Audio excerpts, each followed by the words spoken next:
সুধী দর্শক আসসালামু আলাইকুম, আমন্ত্রণ জানাচ্ছি চ্যানেলের সংলাপ অনুষ্ঠানে।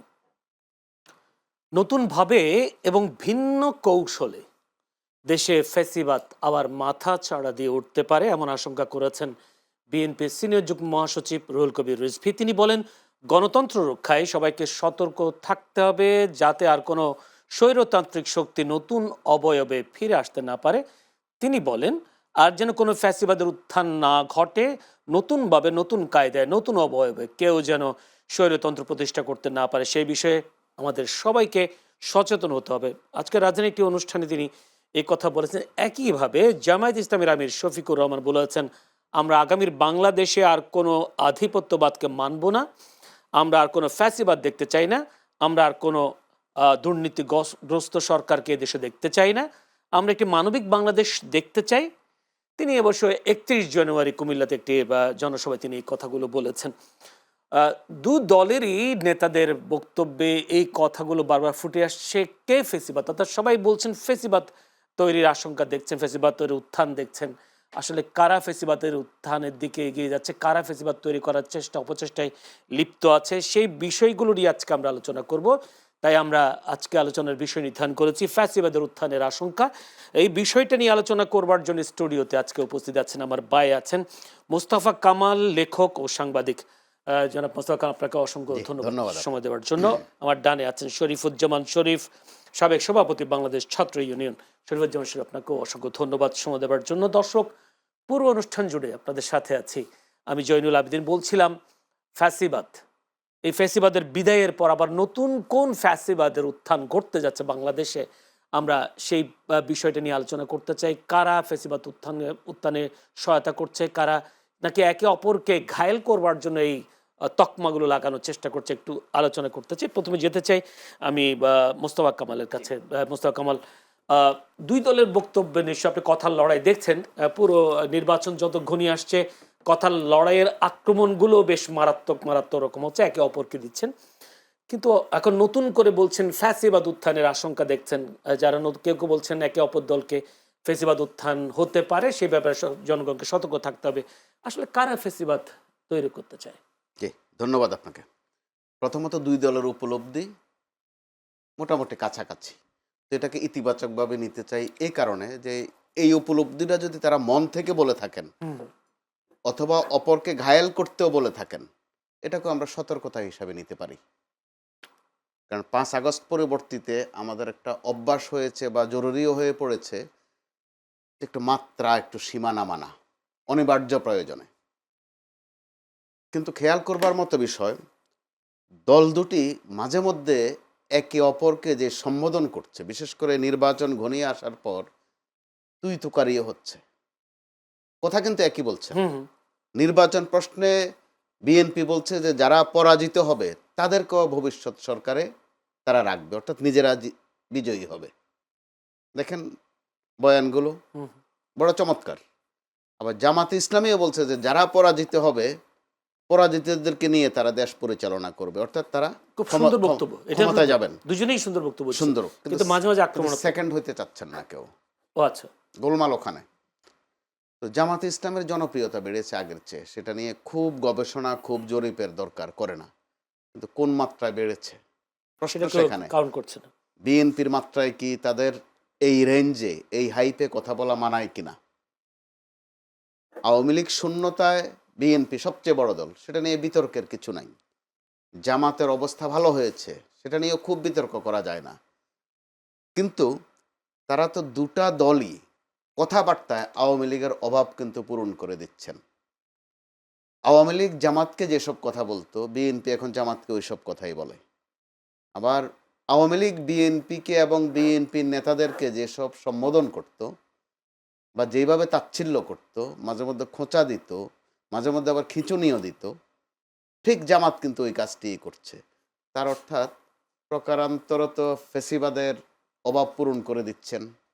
দ্বিতীয়ত, যে মাত্রায় যেসব শব্দে বাক্যে বোলিং করছেন, ব্যাটিং করছেন, তো এখানে তো ফিল্ডিংয়ের সুযোগ হয়ে যাচ্ছে। আওয়ামী লীগ তো ওই জায়গায় আছে, বা আওয়ামী লীগকে ওই সুযোগটা করে দেয়া হচ্ছে।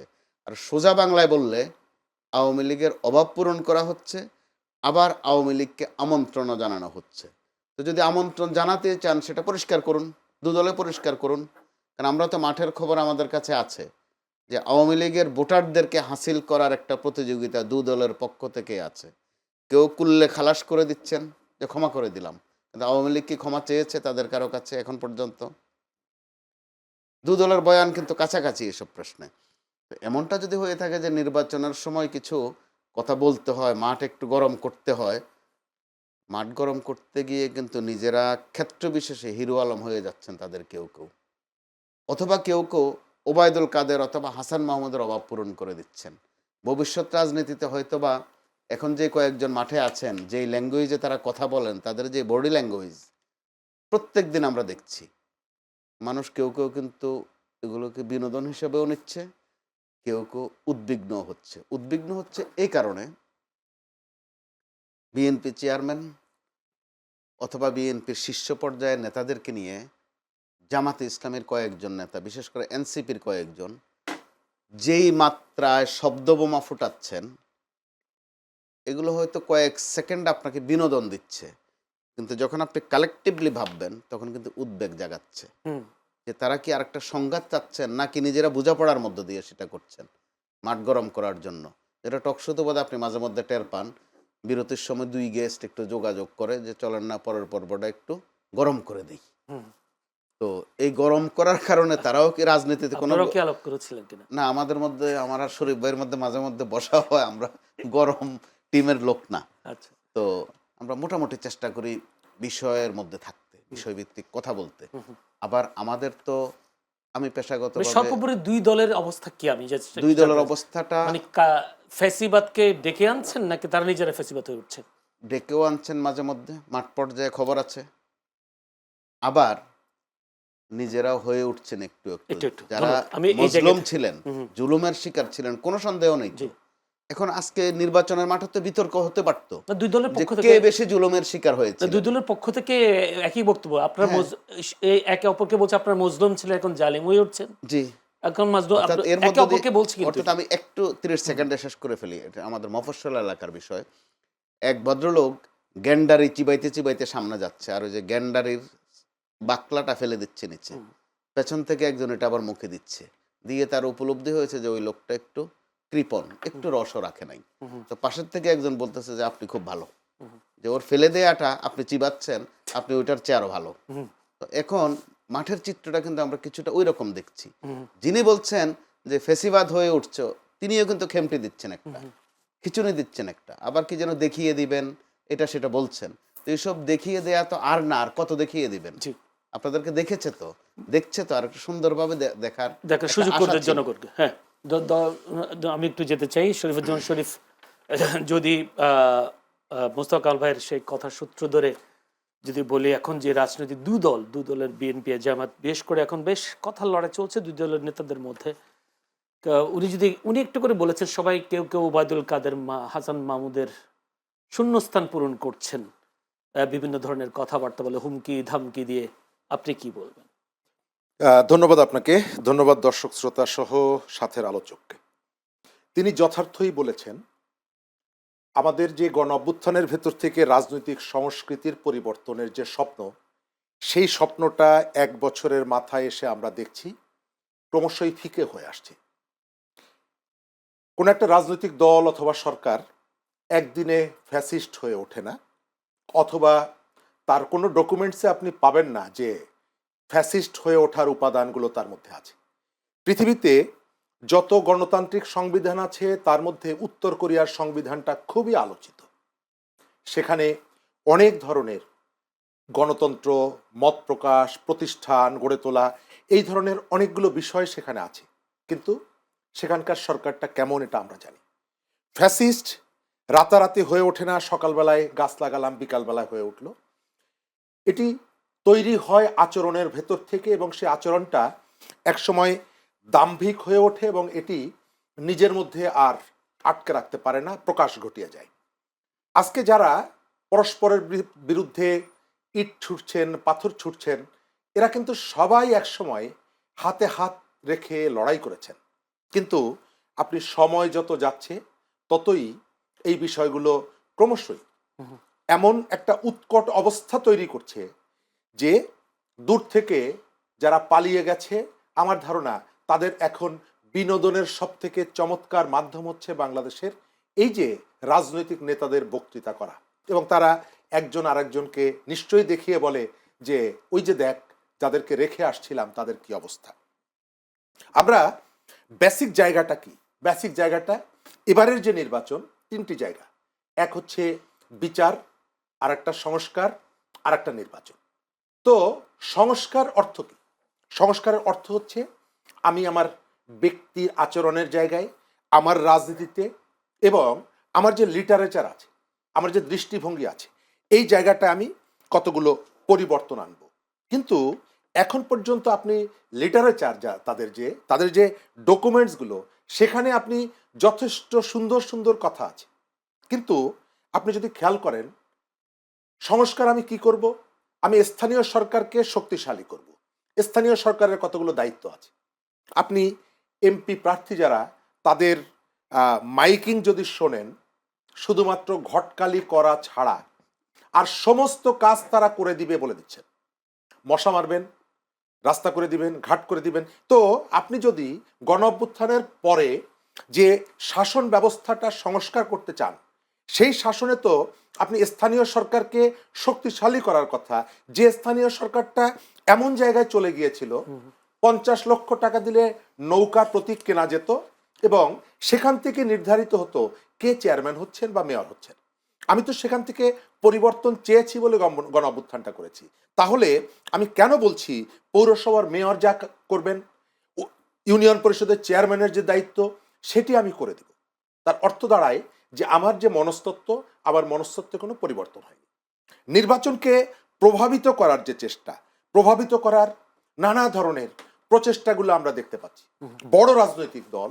এবং আপনি খেয়াল করবেন, আমাকে প্রশ্ন করে আর সহজ করে দেই, যেহেতু বিএনপির সিনিয়র যুগ্ম মহাসচিব তিনি বলেছেন ভোট কারচুপির শঙ্কা তিনি করছেন এই গণঅভ্যুত্থানের এই 24-এর পরে। আবার নাহিদ ইসলাম বলছেন এবারে নির্বাচনেও নির্বাচনে কারচুপিতে ভারত সহযোগিতা করতে চায় বা করছে, এই ধরনের একটা অভিযোগ তুলেছে। আসলে দুই দলের, বিশেষ করে যদি নাহিদ ইসলাম তো এনসিপি, যদিও 11 দলের সঙ্গী, সেই হিসেবে দুই দলের পক্ষ থেকে ভোট কারচুপির কথা আসছে। একজন বলছে ভারতকে দোষারোপ করছে, একজন সম্ভবত অন্য কোনো দলকে দোষারোপ করছেন। এই আশঙ্কাও দেখেন কিনা ভোট কারচুপির?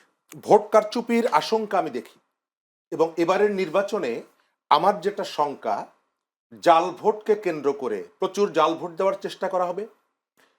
যার যেখানে শক্তি আছে তারা এটি করবে, এবং বিশেষ করে নারীদের ভোটটা বেশি হবে। আমি ওই গণকের মতো বলে দিচ্ছি, কিন্তু আমার শঙ্কাটার কথা নারীদের ভোট বলছি। হওয়ার বেশি হওয়ার কারণটা আমাদের এখানে একজন নারীর পক্ষে অনেক সময় তার পোশাকের কারণে আমরা তাকে যথাযথভাবে চিনতে পারি না, এবং তিনি যদি আপত্তি করেন সেটিকে মানে তাকে চেক করা বা তাকে এই সুযোগটা থাকে না। সুতরাং এই সুযোগটা কেউ কেউ নিতে পারে। এক, চেহারা দেখাতে পারবে না বোরকা পড়লেও, যদি বোরকার কথা তিনি বলছেন। আপত্তি করেন, তিনি যদি আপত্তি করেন, সেক্ষেত্রে কি আপত্তি ভোট করেন, দেওয়া আপনি দিতে- জোর করে না, তার একটা স্বাধীনতা আছে।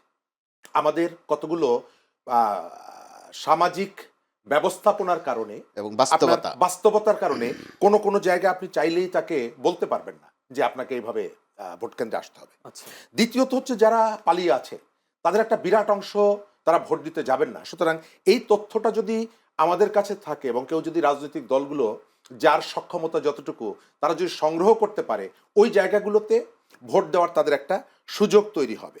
আপনি রাজনীতির পরিবর্তনের যে জায়গাটা বলছেন, কামাল ভাই যথার্থ বলেছেন যে এই সময়কালে জামাতের একটা উল্লম্ফন ঘটেছে, তাদের জনপ্রিয়তা বা তাদের প্রতি মানুষের সমর্থন। কিন্তু খেয়াল করবেন এই যে মানুষগুলো, তারা কিন্তু বলছে যে ভোট জামাতকে কেন দিব, অন্য পক্ষ চাঁদাবাজি করে, অন্য পক্ষ কেন্দ্র দখল করে, অন্য পক্ষ টেম্পো স্ট্যান্ড দখল করে। অর্থাৎ পলিটিক্সের যে আদর্শিক যে জায়গাটা সেটি কিন্তু প্রধান না। প্রধানটা হলো যে আমি যাকে পছন্দ করতাম বা যাকে আমি আমার ভাবনার মধ্যে রেখেছিলাম তার খাসলতটা ভালো না, তার খাসলত খারাপ, সেই কারণে আমি তার দিক থেকে মুখ ফিরিয়ে নিচ্ছি।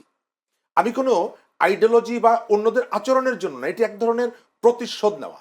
তো এই যে এই ধরনের পরস্পরের প্রতিশোধের সংস্কৃতিটা এটিকে কিন্তু সাস্টেনেবল না এই ভোটারটা, আবার এটি কিন্তু এর থেকে অবস্থা যখন খারাপ দেখবে তখন সে কিন্তু আবার শিফট করে অন্যদিকে চলে যেতে পারে। তার মানে ফ্লটিং বোঝা যাচ্ছে। Right, মানে right. একটা সিদ্ধান্ত নিতে পারছে সিদ্ধান্ত না। নিতে পারছে না। জি, ভাসমান। আমি আসবো আপনার ভাসমান। কাছে। আমি একটু আসি যে জনাব মোস্তফা কামাল, দুটো জিনিস আমি তো আপনাকে তো দুই দলের দুইটা তথ্য দিতে চাই। একটি হলো ঢাকা 17 আসনের জামায়াতের এমপি প্রার্থীর জামায়াত সম্পাদক ডাক্তার খালিদুজ্জামান সেনা সদস্যদের সাথে তার একটা তর্ক করার ভিডিও ভাইরাল হয়েছে। সেটা বেশ আলোচিত, সমালোচিত অনেকগুলো হচ্ছে। আজকে আবার মির্জা আব্বাসের একটা আচরণের একটা দেখলাম, তাকে একটা প্রশ্ন করা হয়েছিল যে গণসংযোগে আওয়ামী লীগের নির্বাচনী কায়দায় আপনারা হাঁটছেন, এই কথাটা বলেছেন আসিফ মাহমুদ। তিনি কোট করে এটা বলতে চেয়েছিলেন, এমন সময় মির্জা আব্বাস তাকে ধমক দিয়ে তার কাছ থেকে মোবাইলটা কেড়ে নিয়েছেন। দুই দলের দুইটা আমি তথ্য দিলাম। এই দুই দল মানে একটা একেবারে যদি বলি মেজাজ হারিয়ে ফেলছেন কেন? চমৎকার বলেছেন আপনি, খুব প্রাসঙ্গিক বিষয়। খেই হারিয়ে ফেলে একটা কথা আছে, পথে ঘাটে চলে এই শব্দটা। আমরা শুরু থেকে যেটা খেয়াল করেছিলাম, জামাতে ইসলামের দিক থেকে চেষ্টাটা বেশি হয়েছে যে বিএনপিকে চটানো যায় কিনা, খেপানো যায় কিনা। শুধু বিএনপি না, তারেক রহমান সাহেবকেও চটানো যায় কিনা, সেই চেষ্টা কিন্তু তারা শুরু থেকেই করেছে। তো সংযমের প্রশ্নে, ধৈর্যের প্রশ্নে বিএনপি চেয়ারম্যান তারেক রহমান বরাবরে এখন পর্যন্ত বলা চলে উত্তীর্ণ। তিনি না পারতে কোনো কথা বলছেন না, কিন্তু গত 2-3 দিনের নমুনাটার মধ্যে একটু ভিন্নতা আমরা দেখছি। একই কথা বিএনপি নেতা মির্জা আব্বাসের ক্ষেত্রেও প্রযোজ্য। তো তারেক রহমান সাহেব দেশে আসার আগ পর্যন্ত প্রায় প্রত্যেক দিনে বলেছেন, যতগুলো তার ভার্চুয়াল সভা সমাবেশ ছিল প্রত্যেক দিন একটা মেসেজ দিতেন যে সামনের নির্বাচন বড় কঠিন হবে, সামনের পরিবেশ লন্ডন বড় থেকে কথাগুলো চ্যালেঞ্জিং। সেটা বলতেন কাদেরকে? দলের নেতা কর্মীদেরকে। আর আপনি আমরা তথ্যকর্মী হিসাবে সেটাকে তথ্য হিসাবে নিতাম। হয়তোবা পরিপূর্ণ অর্থটা সবাই তখনও বুঝে উঠতেও পারেনি যে কি জন্য চ্যালেঞ্জিং হবে, কেন কঠিন হবে নির্বাচনটা। আছে বিএনপি, তার সাথে লড়বে কে আবার। কিন্তু ক্রমশই দেখা গেল বিএনপির জন্য তো বটেই, স্বয়ং তারেক রহমানের জন্য পরিবেশটা কিন্তু খুব চ্যালেঞ্জিং হয়ে গেছে। আপনি ইদানিং খেয়াল করবেন, আজকে 2-3 দিন খেয়াল করি যেটা আমি, যে উনি শার্ট ইন করে পড়েন না কেন গত 2 দিন, সেটাও প্রশ্ন। অর্থাৎ চটানোর যত দাওয়াই আছে, মন্ত্র আছে, টোকা আছে, সব দেয়া হচ্ছে। এরপরে এবার পরিস্থিতি চ্যালেঞ্জিংয়ের প্রশ্নে মির্জা আব্বাস অত্যন্ত প্রাসঙ্গিক। তিনি একটু মেজাজি মানুষ, আমরা কিন্তু জনম্বর বা যতদিন থেকে ওনাকে চিনি ওভাবেই দেখেছি। কিন্তু এবার খেয়াল করবেন যে ধৈর্য কাকে বলে, সহিষ্ণুতা কাকে বলে। ঠিক তিনি যত ধৈর্য ধরছেন, তার প্রতিপক্ষ থেকে প্রতিদিনের সকাল বিকাল দুপুর 3 বেলা করে একটা না একটা খোঁচা দেয়া হচ্ছে। এবং যারা এই খোঁচাটা দিচ্ছেন তারা মনে হচ্ছে আজকে 2 দিন ধরে মোটামুটি সফল হচ্ছেন, এবং মির্জা আব্বাস সাহেব একটু একটু চটছেন। সম্ভবত তারা ওই অপেক্ষাটাতে ছিলেন। এটার নমুনাটা কিন্তু সামগ্রিকভাবে ভালো নয়। হয়তোবা ঢাকা 17-র কথা বলেছেন আপনি, ডাক্তার সাহেবের কথা, এখানে মির্জা আব্বাসের কথা বলেছেন, উদাহরণ 2টা এনেছেন আপনি, যথেষ্ট উদাহরণ হিসাবে 2টা। সারা দেশে কিন্তু এ ধরনের কিছু কাণ্ডকীর্তি ঘটছে। আরেকটা কথা এখানে না বললেই নয়, আমি একসময় জামাতে ইসলাম বিটটাও করেছি কয়েকদিন। তো এতে করে জামাতের অন্তত তিনি সহ, তার যেহেতু আমি রিপোর্টিংয়ে নাই এখন, ওনার সাথে কাজ করা হয়নি, আগের 3 জন আমিরের সাথে আমার পেশাগত কাজ করা হয়েছে। আব্বাস আলী খান, গোলাম আজম, মতিউর রহমান নিজামী। একটা বিষয় খেয়াল করে দেখেছি যে তাদের সাথে কথা বলতে গেলেও অনেকক্ষণ অপেক্ষা করতে হয়েছে, অথবা প্রশ্ন দিলে জবাব দিতেও তারা খুব দেরি করতেন।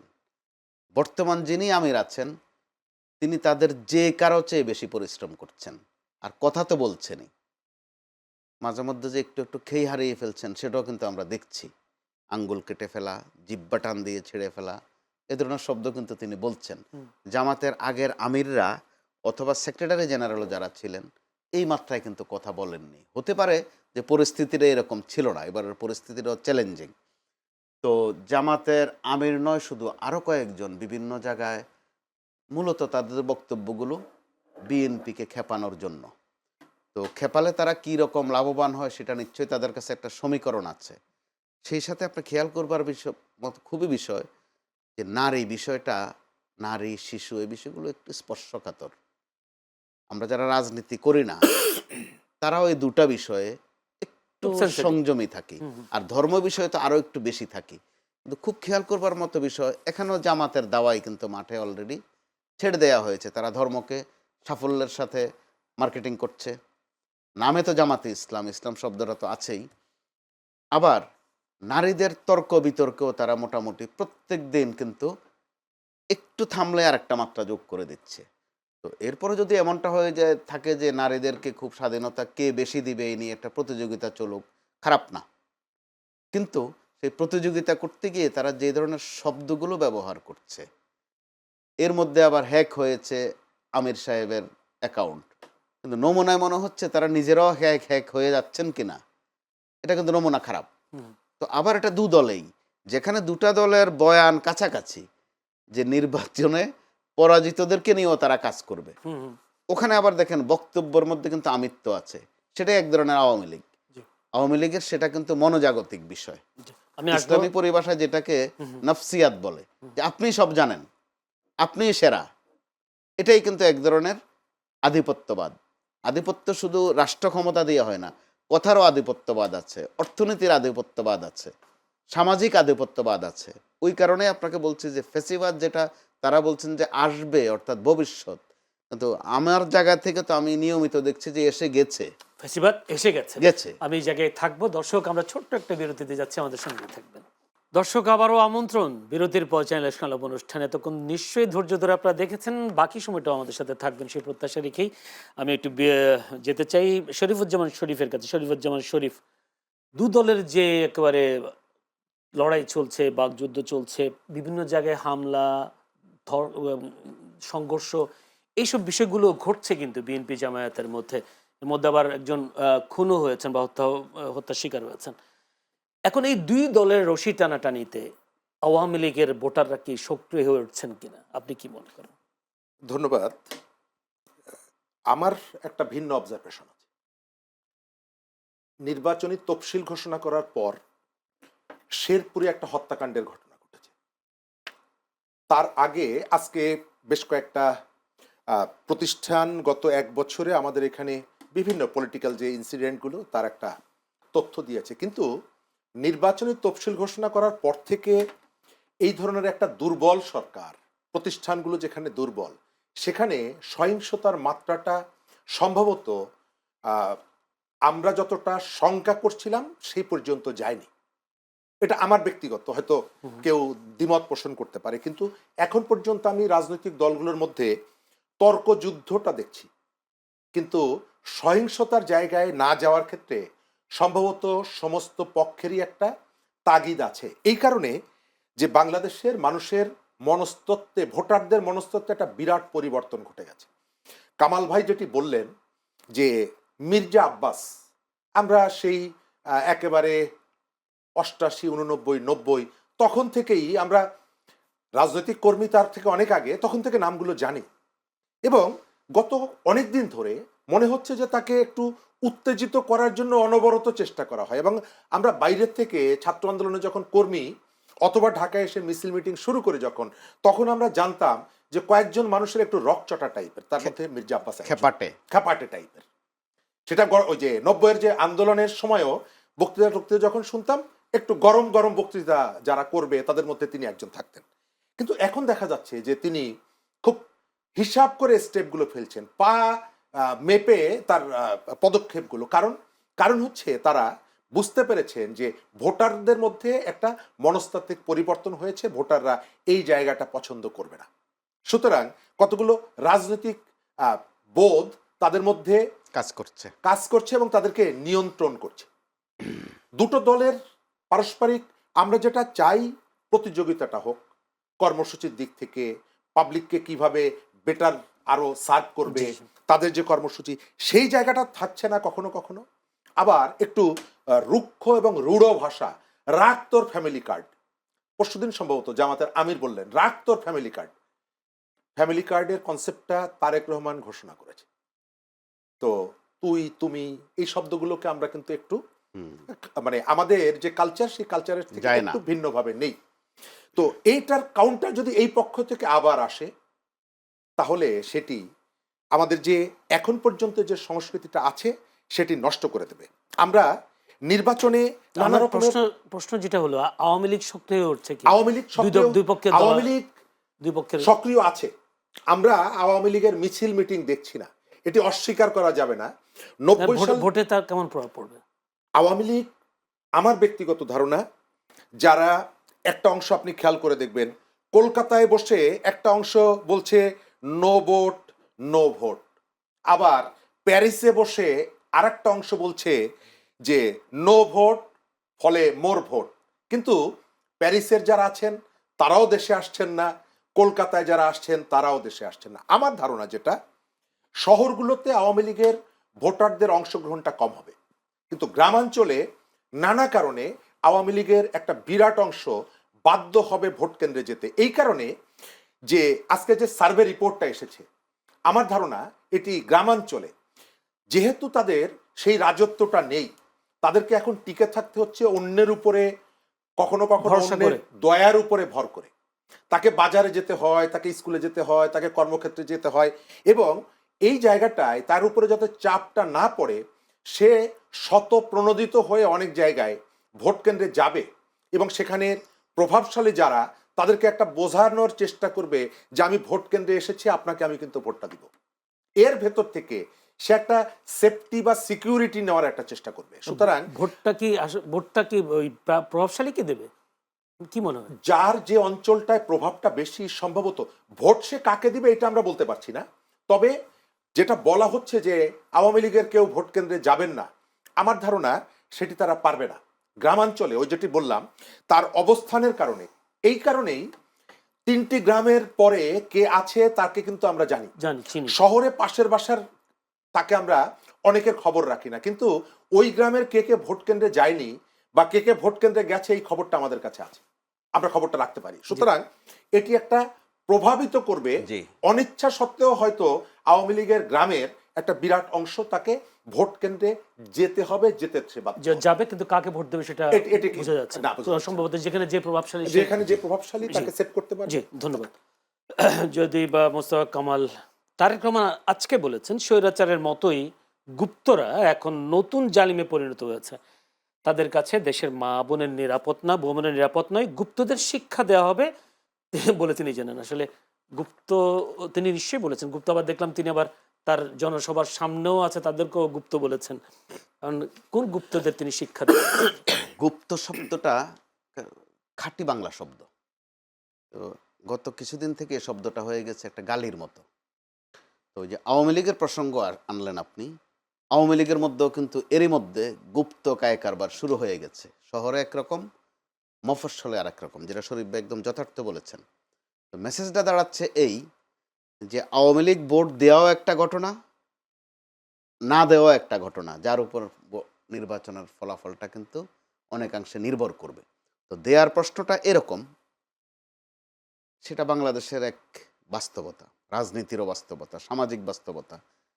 একটা চোরও যে প্রভাবশালী তার ধারে কাছে বেশি ঘেঁষে। তো আমরা এই দুটা দলের মধ্যেই দেখেছি আমাদের কাছে যেসব তথ্য, যে আওয়ামী লীগকে আয়ত্ত করার ভরসা দেওয়ার একটা প্রতিযোগিতা কিন্তু চলছে। তো সেটা করতে গিয়ে তারা হয়তো নির্বাচনী যুদ্ধে হেরফের হবে, কেউ কাউকে ঘায়েল করবেন, এর মধ্য দিয়ে তারাও কিন্তু এক ধরনের গুপ্ত লালন পালনে লিপ্ত হয়ে গেছেন।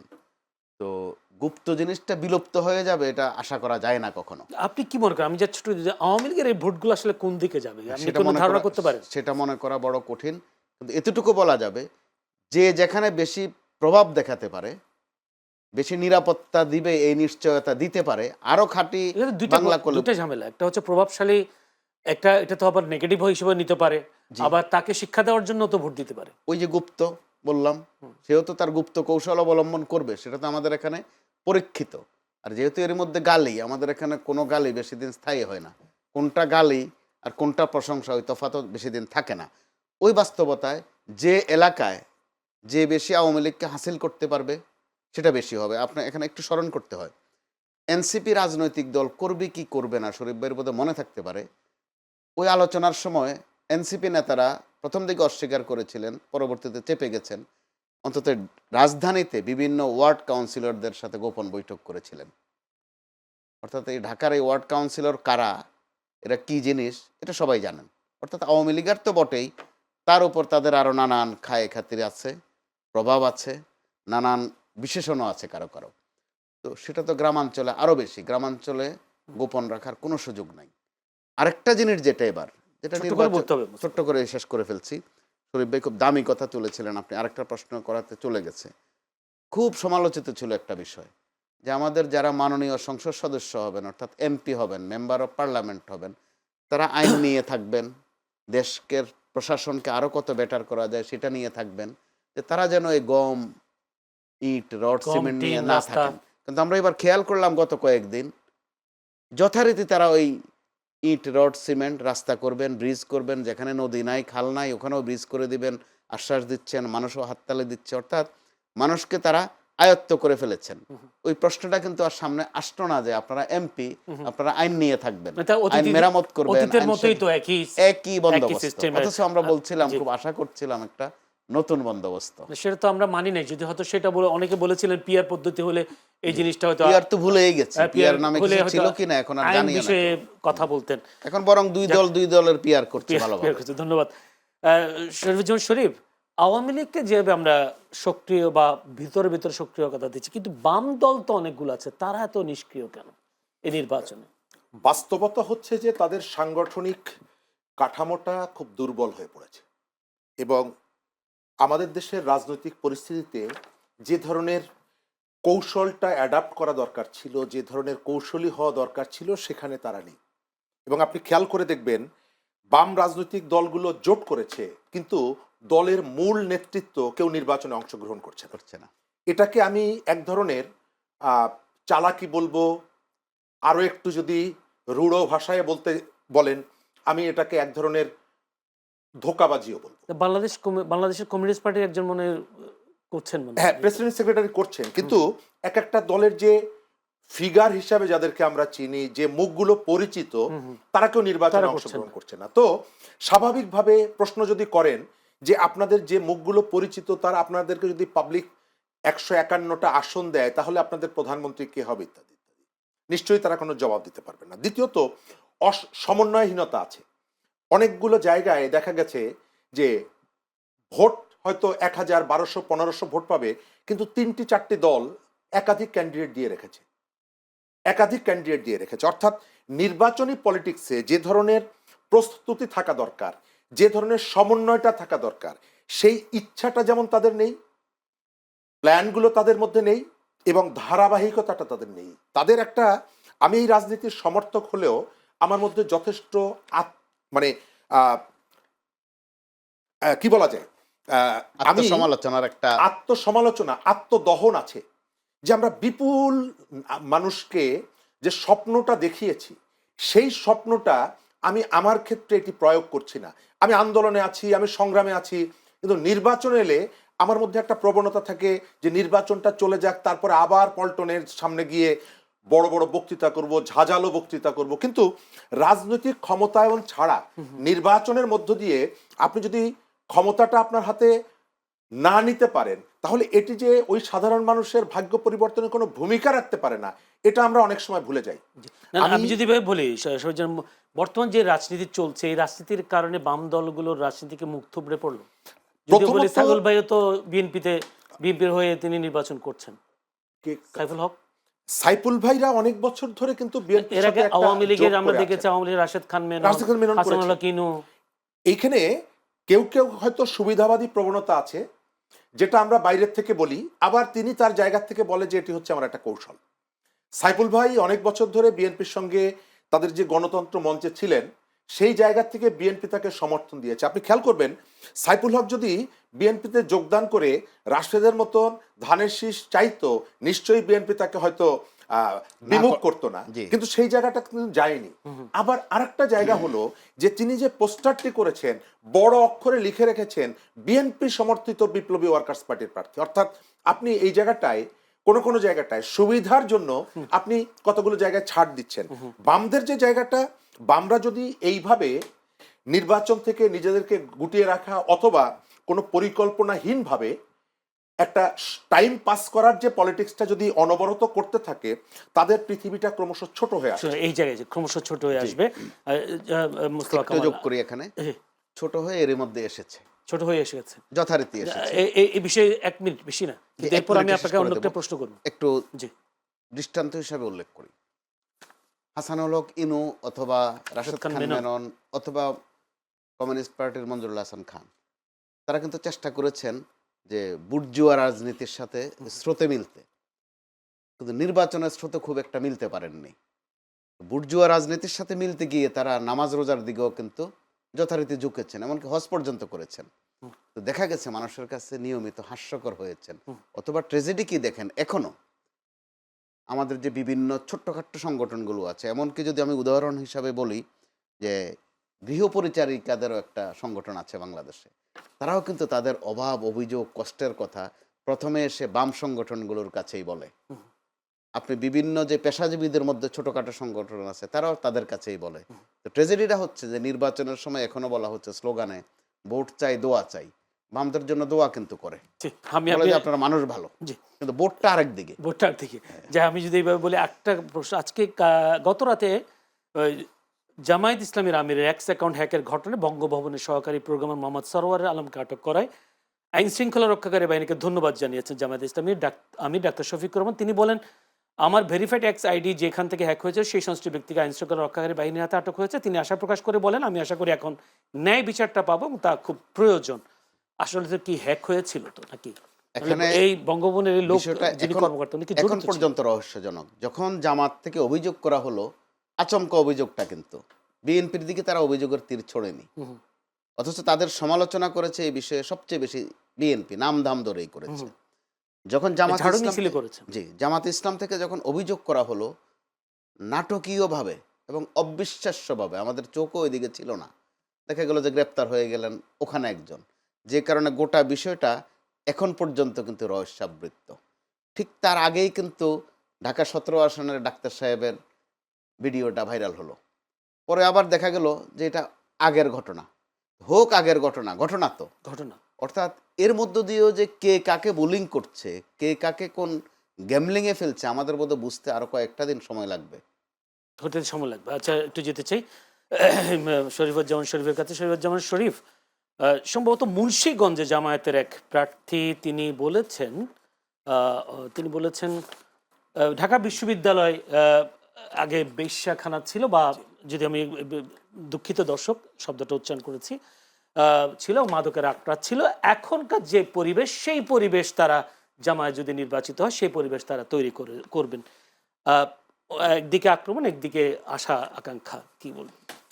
ধন্যবাদ।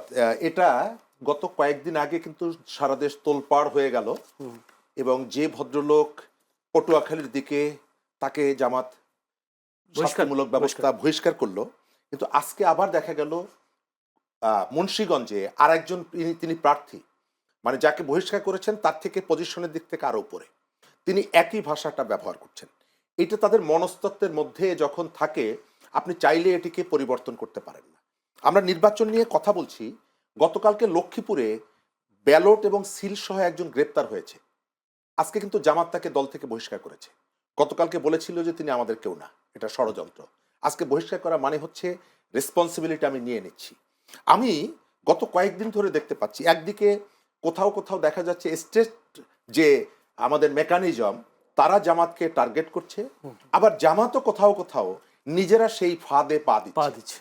এই যে মনস্তত্ত্ব, নারী বিদ্বেষী, নারীকে ঘৃণা করা, নারীকে অশ্লীলতার মধ্যে নিয়ে যাওয়া, এই জায়গা থেকে সম্ভবত তাদের যতই চেষ্টা করুক তারা বের হতে পারছে না, কারণ একটা বড় অংশ তাদের মনস্তত্ত্বে এই বিষয়টা ধরে রেখেছে। এবং আপনি প্রায় দেখবেন যে তাৎক্ষণিকভাবে কতগুলো শাস্তিমূলক ব্যবস্থা, কিন্তু এর দীর্ঘমেয়াদী ফলাফলটা কি? আমি আপনাকে মনে করিয়ে দিই, চট্টগ্রামে যে নেতা শাহজাহান চৌধুরীকে শোকজ করা হয়েছিল, মনে আছে? প্রশাসন দখল করতে হবে, তারপরে কোনো স্টেপ কি আমরা দেখেছি? না।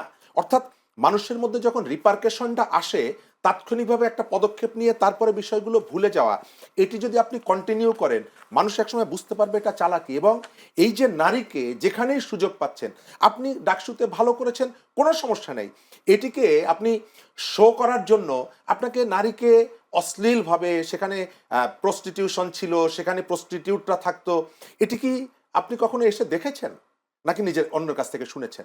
আচ্ছা, যদি দেখেনও তাহলে কি এইভাবে বলতে পারেন? না। তারপরেও কেন বলে? দলের পক্ষ থেকে শক্ত অবস্থান নেওয়ার পরেও কেন বলে? বলে হচ্ছে মনস্তত্ত্বের মধ্যে ওটি গেঁথে আছে যে নারী মানেই হচ্ছে চরিত্রহীন, বিশ্ববিদ্যালয়ে যারা পড়ে তারা হচ্ছে চরিত্রহীন। এবং এটি যে আজকে ডাকসুকে কেন্দ্র করে বলছে না, কালকে আপনি দেখবেন ওই যে জাকসুকে নিয়ে বলবে, চাকসুকে নিয়ে বলবে, বলবে যখন সে এটিকে ওন করে তখন কোনোভাবে এটিকে ঢেকে রাখা যায় না। সেই ক্ষেত্রে আমি একটা ছোট্ট করে একটা প্রশ্ন করি, সেটা হচ্ছে আমরা এই বিশেষ করে এই কথাগুলোর পর আমরা আন্দোলন দেখেছি, মেয়েদের নারীদের আন্দোলন, কিন্তু আপনার নিশ্চয়ই এটাও মনে আছে জাহানারা আলম, বাংলাদেশ ক্রিকেট বোর্ডের জাহান আলম, যৌন হয়রানি হলো, তার কেঁদে কেঁদে তিনি এই অভিযোগ করেছেন। এই ব্যাপারে আমরা নারীবাদীদের কোনো আন্দোলন দেখিনি। আচ্ছা, বিষয়টা কি? ব্যাপারটা হচ্ছে প্রতিদিন যে মিছিল মিটিং করতে হবে, নট দ্যাট। এই যে কামাল ভাই বললেন যে গৃহকর্মীদের একটা সংগঠন আছে, আমি এই সংগঠনটার সাথে অনেক বছর ছিলাম। এটির নাম হচ্ছে গৃহকর্মে নিয়োজিত নারী শ্রমিক নেটওয়ার্ক। আমি স্বেচ্ছাসেবক হিসেবে ছিলাম এবং বিভিন্ন জায়গায় গৃহকর্মীদের উপরে নির্যাতন নিয়ে আমি প্রচুর প্রোগ্রাম করেছি। গত পরশুদিন বিমানের সর্বোচ্চ কর্মকর্তার বাড়ির যে দুঃখজনক এবং নিন্দনীয় ঘটনা, এখন যদি জিজ্ঞেস করেন এক সময় তো করতেন, এখন নামেননি কেন? পরিবেশ পরিস্থিতি বাস্তবতা সবসময় পারমিট করে না, বা সেই ধরনের অবস্থাও থাকে না। তবে আমরা যদি এটিকে ঘৃণার জায়গাটা, অবশ্যই নামা উচিত, কিন্তু কখনো কখনো নামে আমরা হয়তো খেয়াল করি না, অথবা প্রত্যেকটা ঘটনা প্রতিদিন যে নামতে হবে এটিও সম্ভবত সম্ভব হয়ে ওঠে না। তবে এই ঘটনাগুলোকে যে মানুষ নিন্দা করে এটিকে অস্বীকার করে সন্দেহ নেই। ধন্যবাদ দর্শক, এতক্ষণ আমরা আলোচনায় ছিলাম ফ্যাসিবাদ উত্থানের আশঙ্কা, অনেকগুলো বিষয় নিয়ে আমরা আলোচনা করেছি। আলোচনায় ছিলেন মোস্তফা কামাল, লেখক ও সাংবাদিক, ছিলেন শরীফুজ্জামান শরীফ, সাবেক সভাপতি বাংলাদেশ ছাত্র ইউনিয়ন। দুজনকে অসংখ্য ধন্যবাদ আজকে আলোচনা অনুষ্ঠানের সময় দেওয়ার জন্য। দর্শক, আপনারা আমাদের এই অনুষ্ঠান ধৈর্য ধরে দেখবার জন্য আপনাদের প্রাণঢালা অভিনন্দন, শুভেচ্ছা জানাচ্ছি। সেই সাথে আগামীকাল একই সময়ে চ্যানেলের সংলাপ অনুষ্ঠান দেখার আমন্ত্রণ জানিয়ে আজকের মতো এখানে শেষ করতে চাই। চ্যানেলের সংলাপ অনুষ্ঠান, ভালো থাকবেন সবাই।